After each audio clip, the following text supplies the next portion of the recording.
প্রিয় শৌখিন ছাদবাগানি বন্ধুরা, দীর্ঘদিন যাবৎ আমি গোলাপের পরিচর্যার বিষয়ে তেমন কোনো ভিডিও নিয়ে আসিনি। তাই আজকে এই শীতের সময়ে আপনাদের জন্য এই গোলাপ গাছে কি খাবার দেয়া যায় সে বিষয়ে একটি ভিডিও নিয়ে এলাম। প্রিয় ভিউয়ার্স, শৌখিন ছাদবাগান ইউটিউব চ্যানেলে আপনাদের জানাই সাদর সম্ভাষণ। আজকে জানুয়ারি মাসের 2 তারিখ, বেশ শৈত্যপ্রবাহ চলছে, প্রচুর কুয়াশা আছে। আপনারা দেখতে পাচ্ছেন দূরে গাছগুলো খুব একটা দেখা যায় না, অস্পষ্ট। বেশ ভালো কুয়াশা আছে, অথচ এখন সকাল 8:30 বাজে। প্রিয় ভিউয়ার্স, এই শীতে জানুয়ারি মাসে যদি আপনারা আপনাদের গোলাপের চারা থেকে ভালো ফুল পেতে চান এবং বড় আকারের ফুল পেতে চান, এতে একটি মিক্সড খাবার দেওয়াটা খুবই জরুরি। আর সেই মিক্সড খাবারটি হবে জৈব রাসায়নিক, অর্থাৎ কিছুটা জৈব কিছুটা রাসায়নিক।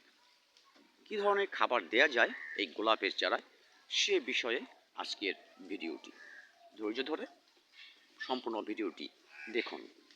আর এ ধরনের ছাদ বাগানের টুকিটাকি টিপস এবং গাছের পরিচর্যা ও খাবার বিষয়ে জানতে আমার ইউটিউব চ্যানেল শৌখিন ছাদ বাগান আপনারা সাবস্ক্রাইব করে রাখবেন, যাতে আমি আপনাদের সাথে এই ছোট্ট টিপসগুলো শেয়ার করতে পারি। প্রিয় ভিউয়ার্স, এই সময়ে কিন্তু আপনারা গাছে প্রচুর খাবার দেওয়া দরকার, একটি ভারী খাবার যেটি জৈব রাসায়নিক। গোড়ার মাটিটা একটু ভেজা ভেজা ভাব রাখতে হবে, কারণ এ সময় গাছ যথেষ্ট খাবার চায়। একদম শুষ্ক খটখটে রাখলে চলবে না। প্রিয় ভিউয়ার্স, আমরা আমাদের এই গোলাপের টবে খাবার দেওয়ার পূর্বে এই মাটিটাকে ভালো করে খুঁচিয়ে একটু ঝুরঝুরে করে নেব। আমি গতকালকে খাবার দিয়েছি, তাই আমি আজকে আর খুব একটা নাড়াচাড়া করব না, শুধু আপনাদের একটু দেখানোর জন্য বললাম। ঠিক এমন একটা খুঁচিয়ে ঝুরঝুরে করে নেব, তাতে উপরে 2-1টি শিকড় একটু আঘাত পেলেও তেমন ক্ষতিগ্রস্ত হবে না, কারণ গোলাপের গাছে শিকড়ের পরিমাণ এমনিতেই প্রচুর পরিমাণে থাকে। ঝুরঝুরে করে নিয়ে এখানে যে খাবারটি দেব সেটি হচ্ছে এমন একটি 10 ইঞ্চি টবের জন্য 2 থেকে 3 মুঠো ভার্মি কম্পোস্ট অথবা পুরনো গোবর সার, আর 1 চা চামচ চা পাতা, সামান্য পরিমাণ 1/2 চা চামচ ইউরিয়া, 1/2 চা চামচ টিএসপি এবং 1 চা চামচ পটাশিয়াম।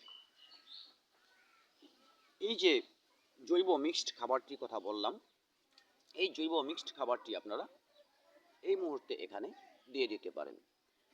আর যারা সম্পূর্ণ জৈব প্রক্রিয়া করতে চান, তারা সর্ষের খোলের গুঁড়ো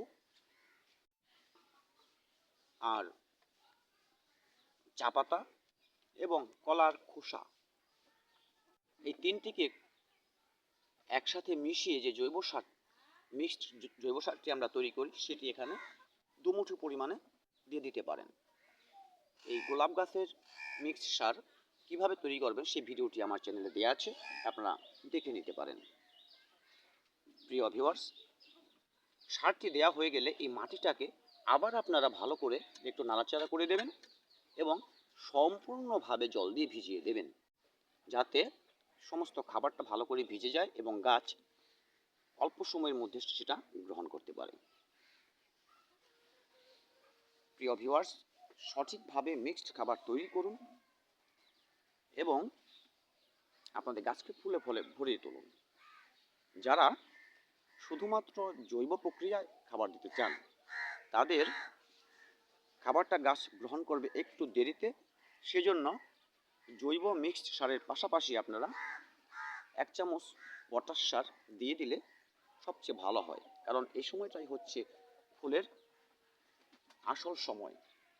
গোলাপ ফুলটা এই সময় থেকেই আমরা পেতে শুরু করি। আর যেহেতু গোলাপ গাছে খুব একটা স্প্রের দরকার হয় না, কারণ এতে রোগ পোকার আক্রমণ খুব কম থাকে, সেহেতু তেমন কোনো ফাঙ্গিসাইডের প্রয়োজন নেই।